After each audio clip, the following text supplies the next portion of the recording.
over the weekend during the end of the last week, they reached a tentative agreement from the union leader side with the executives at Boeing, which was voted down by 96% of the workers. Here we jump off, and here's the question that I want to ask you first, Alex, is does this cause a ripple effect across the rest of our economy? Potentially. I mean, the auto workers, I believe, got a deal done. Like, there were other unions that were able to get deals done. If you, Reuters put out a great article this morning, just kind of covering the latest updates on this fiasco, because I think that's what this is. Because if you kind of understand what's going on, so they had a deal, or thought they had a deal done about a week ago. It was tentative, but everyone was like, and it was a 25% increase in pay for those union workers in Washington State, where predominantly the main factory is to build these Boeing aircraft. And at the 11th hour, basically the deal gets shut down.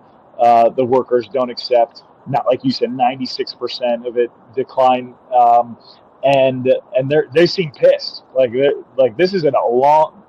From their words, if you read the article, this has been going on this is a 16-year-long strife. They've been upset, disappointed with Boeing and the executives just over, really not since inflation and healthcare costs going up. If you read, further into the article about their living, it's really depreciated. It's gone down, and they're not happy. And there's just so much juicy stuff in this article from executive leadership, from the CEO and another executive, letters to those workers, basically saying this is the best deal you're going to get, take it or leave it. And like they like probably not what you want to hear from your CEO of like how this deal is being handled, and basically like trying to strong arm them. I don't know how you felt about all that. There's several layers here. Living in Washington State myself, having lived here for the last 15 years, that gives me a perspective. Number two that I want to jump into is I have never been part of a union, a workers union. However, my sister works for a very large U.S. organization and is in their I would say communications department. So her role is actually working between the union and the corporate leaders and giving them the kind of information back and forth. A pretty large union as well, a pretty large company in the United States. And, hear a little bit of her take. And here's the perspective is that we're in a day and age that unfortunately we can't expect that every cost increase gets passed along, both from a corporate point of view, but also a lifestyle point of view. There has to be some give in between. And often what you hear from unions is like, no, we want full freight. We want all the money. And let's just look at it is if we're talking about we're willing to give you 25% increase in salary. That's taking someone from $100,000 to $125,000. You multiply that across 33,000 people. That's a lot of money. That's a lot of money. Not saying it's right or wrong. I'm just saying that's a lot to the bottom line. Well, where does that then go? Well, if we make the cost of planes and because of labor, which is probably at least 50% of the cost of building a plane is labor. Now, all of a sudden, if it's 25%, you, by quick numbers, just increase the price by 12%.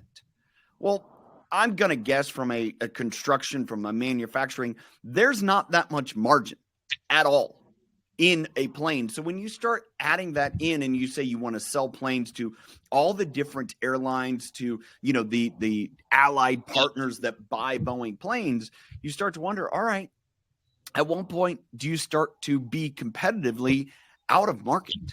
And where does that pass along and go to? So the pass along is something that I think often union members, union leaders don't necessarily take into consideration, that it's like we can't ask for it all because then there's going to be no company left. And that is a legitimate risk here that I think a lot of the union members, a lot of the workers have to understand is if we don't compromise here at some point, there's no job, there's no company for anyone. Well, to your point, right, this 25% pay increase, which, seems large, and it is large, they haven't gotten a pay increase over the last 16 years. So well, I think it's I don't think that's necessarily true. What they said is that it's lagged inflation. It hasn't been what they've wanted. And so it hasn't kept up. Let me give you another piece where in the state of Washington, when we moved to Washington in 2009, the cost of living in Washington to California was much, much lower. From home values to groceries to transportation costs to all of those things, it was significantly lower. And being at a point where, I tracked everything, I still track everything, QuickBooks, all of our expenses significantly lower. In over 16 years, we have seen the cost of living in the state of Washington. The only difference between Washington and California as far as the cost of living is our state income tax level. That's it.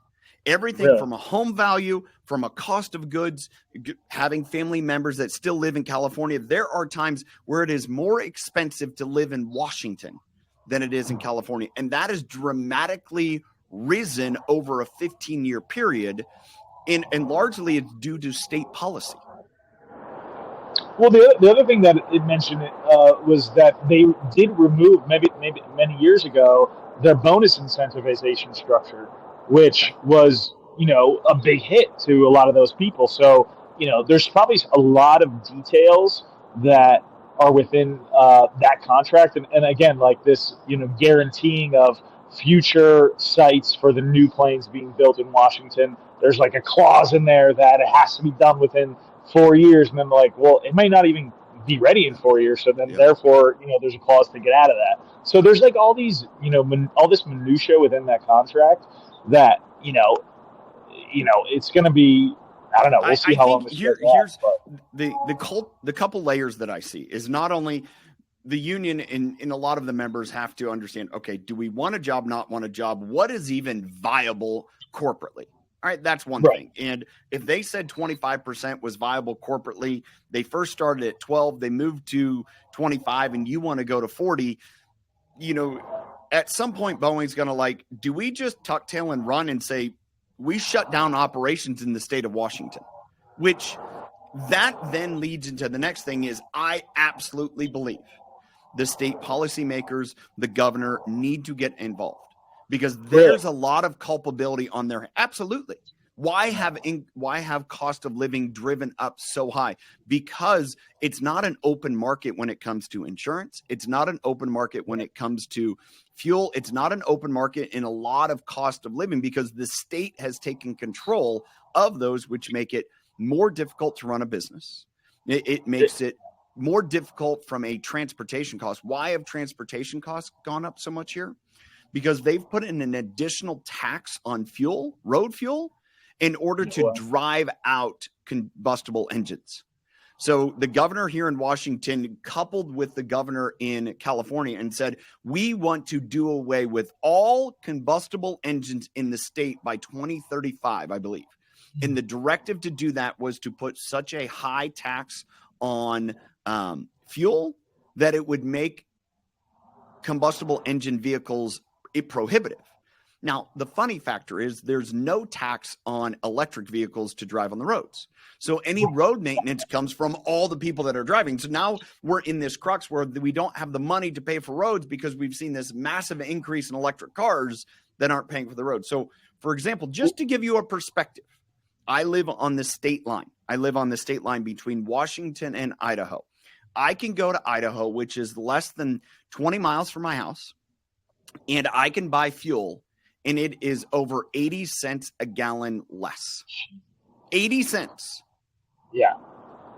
Yeah. I mean, Washington is one of those states that I had one of my best friends lived in, and he left for a bunch of reasons. He has 5 younger children from 2 to 10, and he left to go to Texas, which you see California. I was a Californian, left to go to Florida. And you're seeing a lot of this exodus because of like you're saying, the government. I just kind of want to go back to Boeing for a second, Yeah. because there's a lot of parallels. I think there's one point is the former CEO gets a $33 million payout. That Yeah, doesn't look good. we haven't even got into the corporate leadership mess. Right. That's So, what I was kind of I think going. there's Yeah. an onus on the union. There's an onus on the state absolutely step in, but Yeah. that doesn't even step into just the bungling that the corporate structure has, operated at Boeing for probably the last 12 to 14 years. And if you read these letters that the new CEO probably was put in a tough position, but it seems tone deaf. Like,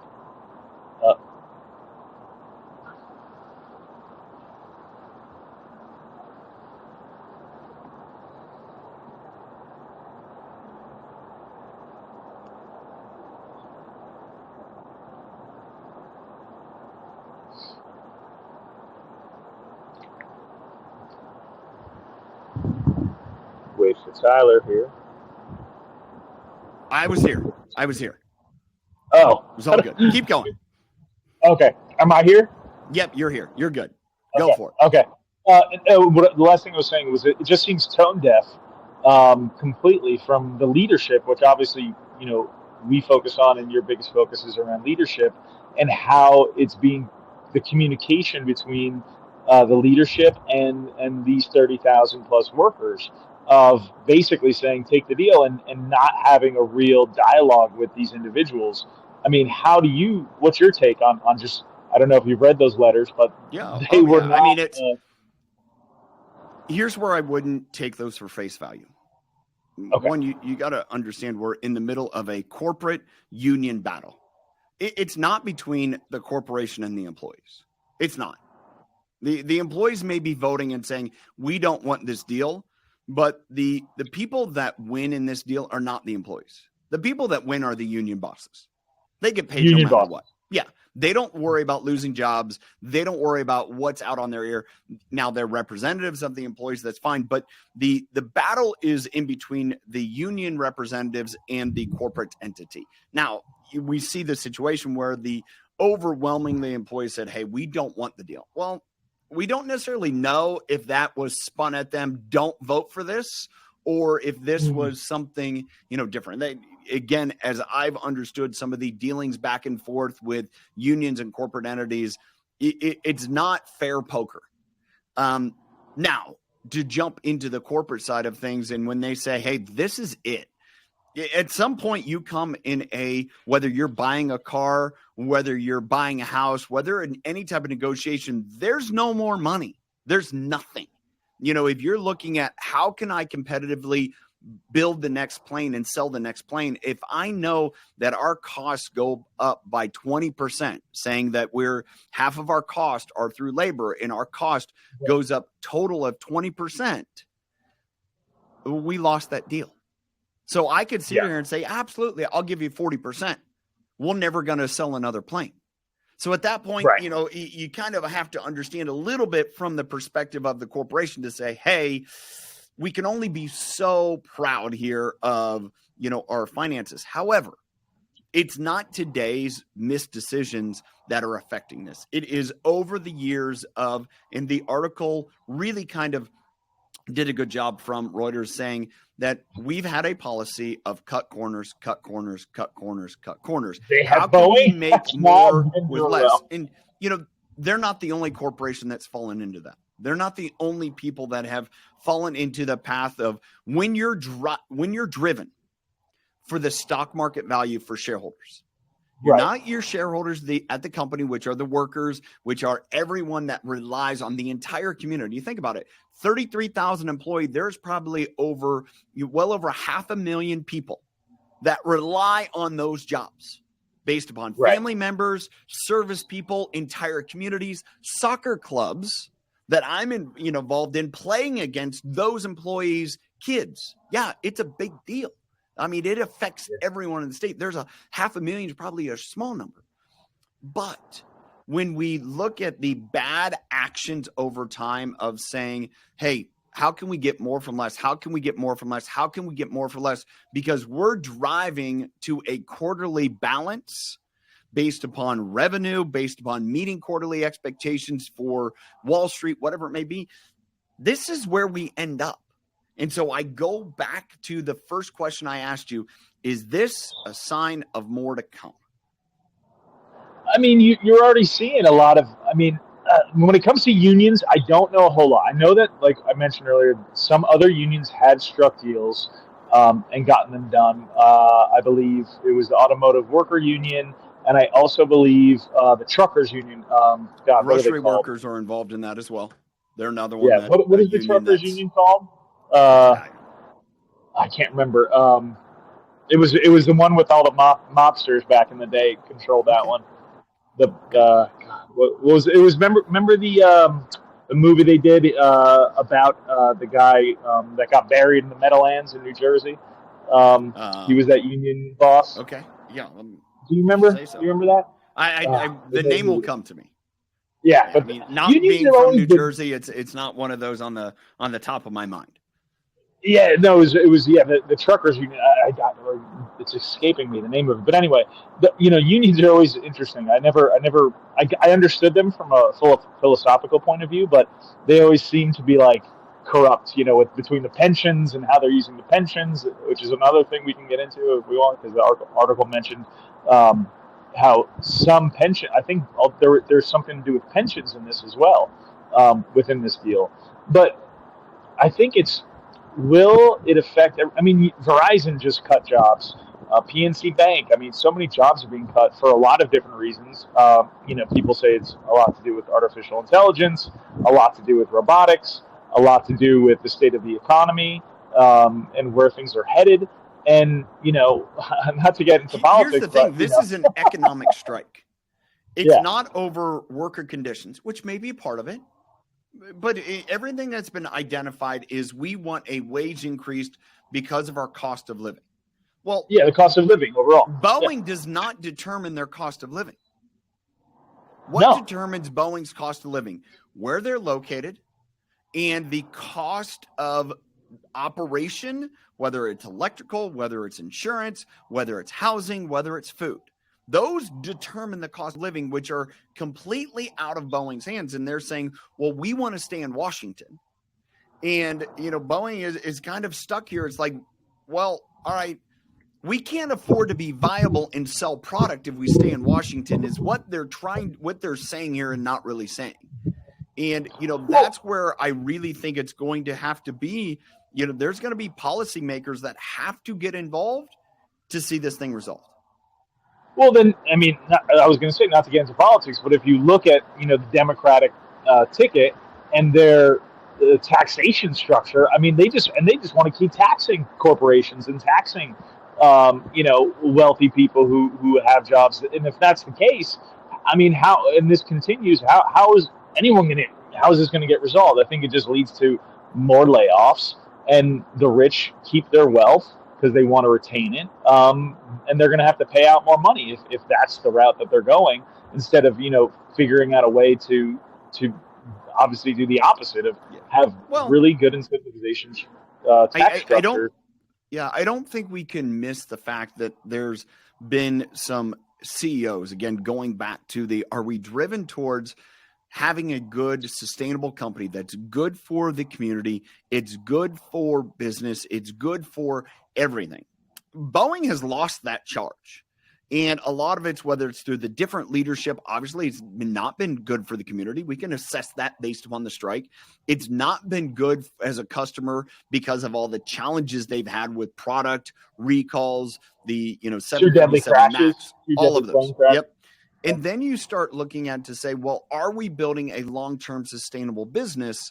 And they aren't, because of where they're driving. Hey, I'm driving for quarterly earnings. I'm driving for profits. And that's what's going to give me my bonus, rather than saying, hey, I'm just about how can I take care of the employees? How can I make a high quality product? And if I stay true to that, I will be in business in 3 years, and I'm not going to worry about this quarter, next quarter. Unfortunately, that's great to have an altruistic opinion, but we've come into the age where that does not matter if all of a sudden you have analysts that are devaluing you as an organization because you're not maximizing profits in the moment, even though you're trying to maximize long-term sustainability. Well, Tyler, is this a one-off with a massive $93 billion a year business where it's just incompetence of how to properly run a major corporation over the last 20 years because it's being publicly traded? Or is it a larger, economic issue within the United States? Like, I don't know. What's your take? I mean, I'm going to envelop this all in one and, lead from the local and go national. This is a leadership issue that started in-house, that encompasses the board, that allows for, resolve to Wall Street rather than towards the absolute shareholder, which is the customer and or the internal people. The people that own shares, they just want a profit. Just turn me a profit. I don't care. There's no morality there. You don't sit down at the end of the day. It's like, well, I made 50 cents on this trade, but you know what? They're a good company and they take care of people. Or I made $5 on a trade and they are just dirty and villainous and nasty. People are not sitting down at Wall Street and looking at their, whatever holdings and qualifying how did that money come to them? Doesn't matter. The next point of that is, I think it's also an indictment on our society nationally. To say that we have such a mindset of, whether it's lack of foresight progressively from a sustainable point of view. How can we have sustainable business practices? Sustainable business practices are not making snap decisions that drive up over 20 to 30% of your costs overnight just based upon feelings. It may be something, yes, we want to go to having more ecologically responsible products and systems, but all of a sudden when we make a snap decision that does away with everything that is viable for sustainability, our sustainability just went out the window. And that's what we're facing. And we're seeing that in a large corporation, in a democratically held state that has been very, proven to say, hey, we want to rewrite the record of what it looks like for, pollution, for different energy point of view. Here's the crazy part. And maybe people don't realize this. Washington has the greenest energy in the country. Over 90% of the energy, electric, in the state comes from hydroelectric. And yet we're challenged here because you can only pull so much out of that system. There's only so much you can generate from that without putting up more dams, without driving more hydroelectric. And so now we see this crunch. It's like we have the greenest energy, but yet our energy doesn't go far enough. And so therefore we have to import all the rest of it, and at such a cost that this is what's adding up. And it's not just a civic situation for homeowners, for residential, it affects commercial. And now we see this crunch where you think about it. Okay, Boeing doesn't want to increase labor costs. They can't justify it because their cost of business has gone like this because of workers' comp, insurance, energy costs, all those other factors that align with this region, that in order to keep pace with other places in the world, they've had to keep labor costs down. That's why they're doing it. They don't want this. Corporations don't want strikes. No. They end up there because of how they allot for different costs. Yeah, and it all. I don't think anyone wants a strike, to be honest, but it doesn't look good in its current situation. There's a lot of complexities to it. But you bring up a good point. But why? Then we have to say, what's the foundational issue here? Why is everything so expensive? And we mentioned this before, and you said it, oil, right? Ultimately, oil has led to the increase in cost. What's been the biggest single policy change in the last 4 years? And we've seen this. No Keystone Pipeline. Energy. Energy. Yeah, and energy is affected. And what people, I guess, fail to understand, or listen, I think we're going to get sustainable energy. It's going to come, but it's going to take many, many years to get there. And you can't just shut off that tap, if you will, and expect it to clean the planet. There has to be a process for that to be done. And look what has happened. Inflation has been insane just over the last few years, and now we're leading to, which leads to more and more issues because it has a ripple effect into everything. And that's what, again, I come back and wonder is this is more of what's to come, because there's going to be more institutions that different, and you go from this, you've mentioned earlier workers unions, you're going to see other workers unions, however this gets resolved, they're either going to say, we're all in trouble, or they got theirs, we need to go get ours. I'm not saying that's wrong. It just is what it is. And, depending on where you're at, the region, the country, I saw something from Kevin O'Leary. There's actually plays into this, Kevin O'Leary from the Shark Tank, and he was on one of the morning news agencies, and he was talking about the states that are they're no go. You do not go to certain states and do business because you cannot survive. And he listed off the states, and he lives in Massachusetts, and he goes, Massachusetts is a state don't even go to, don't do business in. You can't survive. He started listing off New York, other states, and they're usually very high tax burden states. And he goes, you just can't go there and operate business. He goes, go to North Dakota. And it's his words. And I think that's where we're going to see more of this challenge, where the people are located, the businesses are located, all of these converging costs, and saying, how do we survive? There has to be someone that says, hey, I can, if you look at the platform and where we're at in so many different policy makers, they're like, we want to take money from those that make a lot and give it to the people that are struggling. That's been the directive. It's the Robin Hood principle, right? And we can go back as long as we can, the Robin Hood principle. Take from the rich, give to the poor. Yet that never really works, because when you understand the rich understand and they have the ability, one, to get there. That's why they get there. Number two is, once you get there, you understand how to play the financial game so you don't pay all the taxes. Is it illegal? No, it's just the way that, if you, for example, if you just start playing poker day one and you go up against somebody who is an absolute, World Series of poker multi-year champion, you'll never beat them, because they understand the game so much better. Even if you come in with a bigger pot than them, they'll still probably beat you, because they understand the game. And that's no different to me in finance. Number two piece of that is one thing that I think from a business owner perspective, and many that understand it, is when you make business easier, people want to do more business. And when they do more business, what does that require? It requires more workers, more infrastructure, more of things, more growth in order to allow for that business.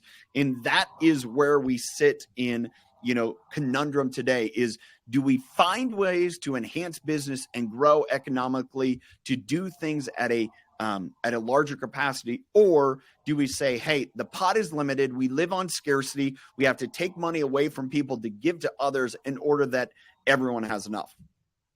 It just sounds like there's a lot of failure. It sounds like what? Leadership roles. Like, whether it was Boeing, and their failure and negligence over the last 16 years, or political failure and leadership to run the country in the right direction, to make the right decisions. Because I do, like, entrepreneurs have done well. People that have gone out, done well for themselves, played a good game, played a good match. Kudos to them. But then anything else, from a leadership standpoint, seems to have failed for a variety of different reasons and different verticals of business, whether it be Boeing and what's happened there, or within the country itself. Yeah. Well, and I think that's where we lie, and we'll see what the resolution comes to. But again, I think there's three major players here. It's the state of Washington, it is the overall board leadership of Boeing that is culpable for why they're at where we're at, especially when you look at the drivers, and then the union themselves to say, are we going to be a part of this solution or are we going to be a part of the problem? And where they align in that, we don't know, but they're not the only one that has created this mess. I'm not laying it all on the union by any means. I believe what they're asking for is completely, absolutely reasonable. However, the reasoning of getting there on the other ends are unreasonable. Like where we got here from a policy and from a leadership perspective are just unreasonable. What could the state of Washington do to help the situation? This is what, in my opinion, is going to happen. If I had a crystal ball right now and said, what's going to happen? There will be a resolution. Boeing will do something and it'll come through some type of, because of the number of people and the impact on the state, there will be some type of, I don't know the proper term from it, but there will be some exemption given to them. But ultimately, Boeing leaves the state. I could see this driving Boeing to leave the state because they can't survive here.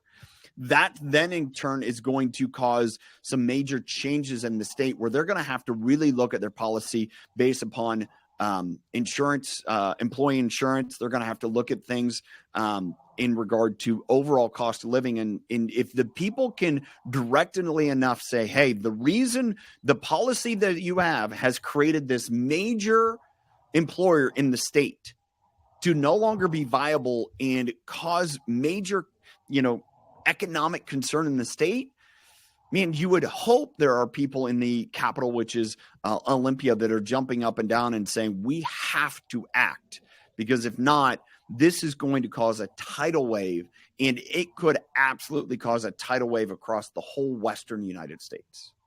So, I mean, I don't know if that's going to, look at California.